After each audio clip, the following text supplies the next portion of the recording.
Hey, welcome back. I'm going to check out a few of the tracks that are on the list. So I've got a track here from Heather, and the artist is Postmodern Jukebox, and the track is Creep.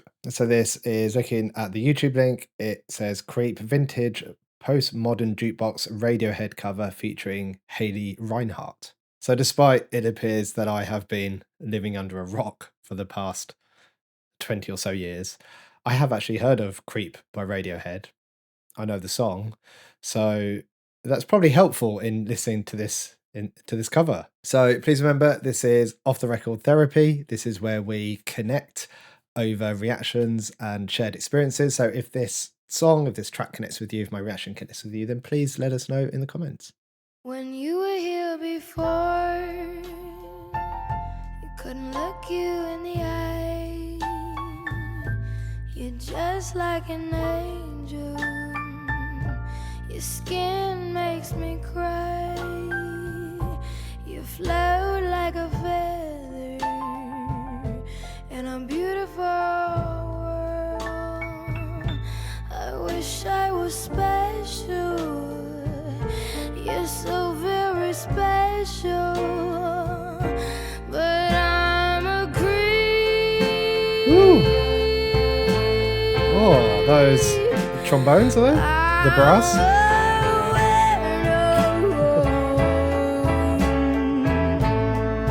What the hell am I doing? Oh, that growl.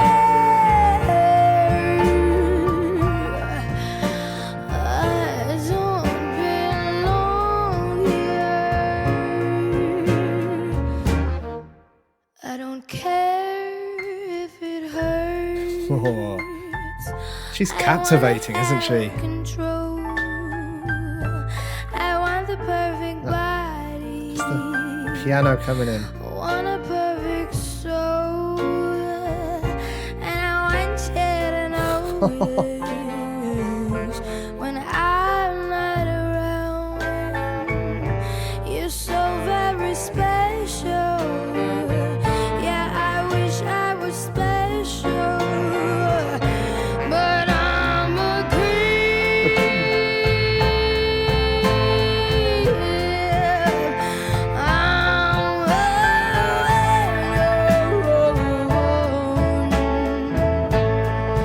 What the hell am I doing here?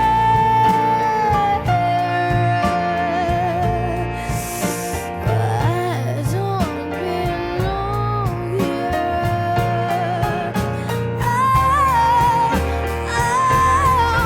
She knows what she's running out again.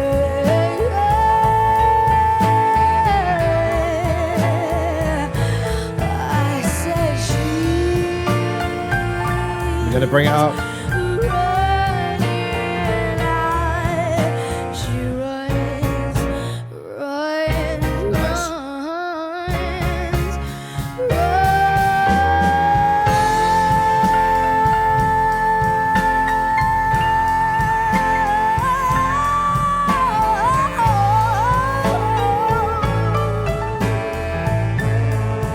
When I said, as did you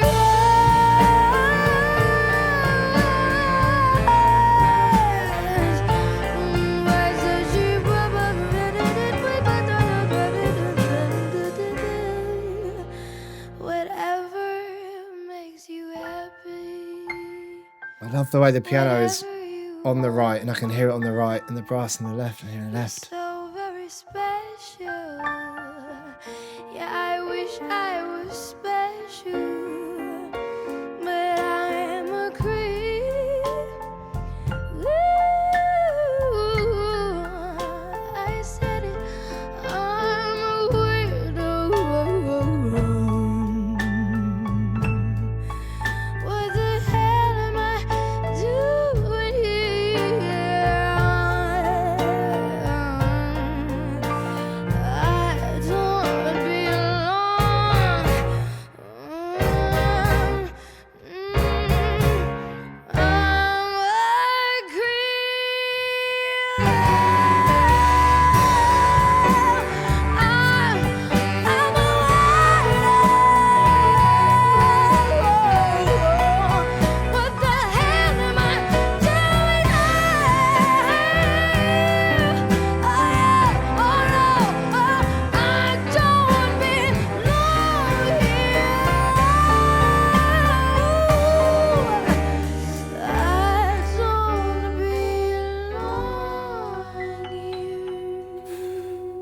feel like I've been holding my breath.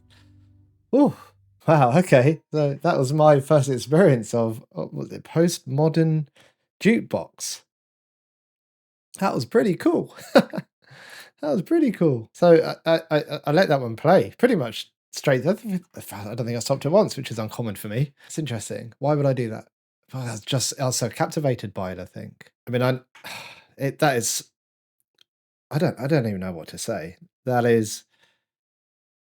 It's You know how you get some covers that are just the song again, but just sung by the different artists, but in the exact same style? This is a cover, isn't it? Taking it and making something completely different. And I've been doing this thing in my reactions recently where I talk about head, heart, hand. So head, what kind of sense I make for it of it, what I think about it. Heart, how I experience it emotionally, and hands, kind of what do I take away. And like I said, I know the original track, and that track invites invites us to reflect, doesn't it, about how people internalize shame and internalize isolation.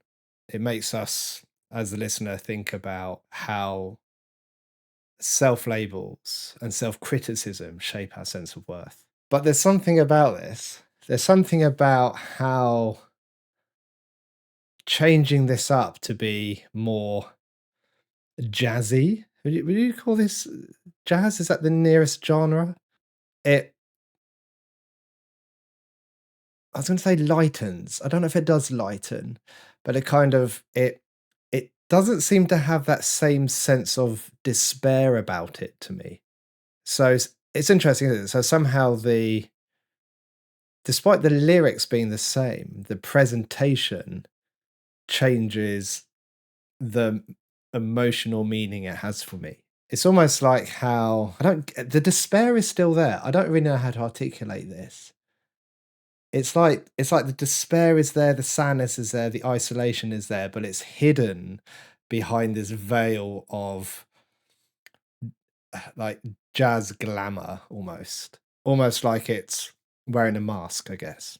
And I guess this connects with me in some way around, and we talk about this a lot in reactions, around how social media is connected with self-image. It's how we portray ourselves on the surface can be completely different to how we're feeling inside.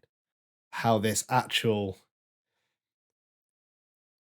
performance of confidence can hide those insecurities. That's kind of what comes up for me from a cognitive place. But what does it make me feel? I mean, I talked about despair there. I get this. I feel this ache of wanting to feel special. Feels more like an ache rather than despair. I don't. Does that make sense? I think it makes sense. That's what's coming up for me right now in this moment. That's how I'm making sense of this. And it's powerful, as in the presentation is powerful. I know I know the Radiohead version kind of builds up. I was gonna say, but this builds up more, but does it build up more?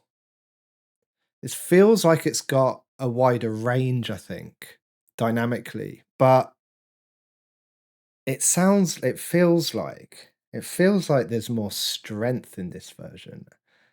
As opposed to frustration and despair, it feels like there's some strength here. Like there's fragility, there's insecurity, but there's also strength. Maybe I'm maybe I'm drawing a blank now. What's the word I'm thinking? What's the word I'm thinking of? Contradicting. Maybe I'm contradicting myself here a bit. And I wonder if there's something here as well, because it sounds jazzy, it sounds vintage, it's in black and white, it's got quite like an old school vibe to it. Is there something it feels like that has an impact as well? Like this is a problem that people have struggled with generationally, not just Radiohead. it's like a story that's passed on throughout time of people struggling with kind of self-criticism and self-judgment and not being enough for other people, but desiring that social connection. Feels like there's something there in terms of the whole presentation. From a hands perspective, from a takeaway perspective, it whenever I hear the Radiohead version, it always just makes me want to reach out to someone who might be, I don't know, struggling, someone who maybe haven't reached out to for a while and just kind of reconnect. I mean, that's a common thing that comes up in a lot of my reactions is this idea of social connection, social engagement. But I think this reminds me of what people can be going through. And whereas Radiohead and Postmodern Jukebox are articulating it, I think a lot of people don't. I think a lot of people struggle very quietly with it. And actually, that social connection can be really helpful for them. It reminds me of that. It reminds me of what internally some people are going through. I mean, it feels like in this track that that experience for these artists are being reclaimed, like they're reclaiming their agency through performing this track. Whereas I think a lot of people who aren't artists, who perhaps don't know how to do that, they don't know how to claim their agency, they don't know how to articulate what's going on for them and what they're feeling. I think that's who you want to reach out. Well, that's who I want to reach out to. And I guess I kind of live that through my job.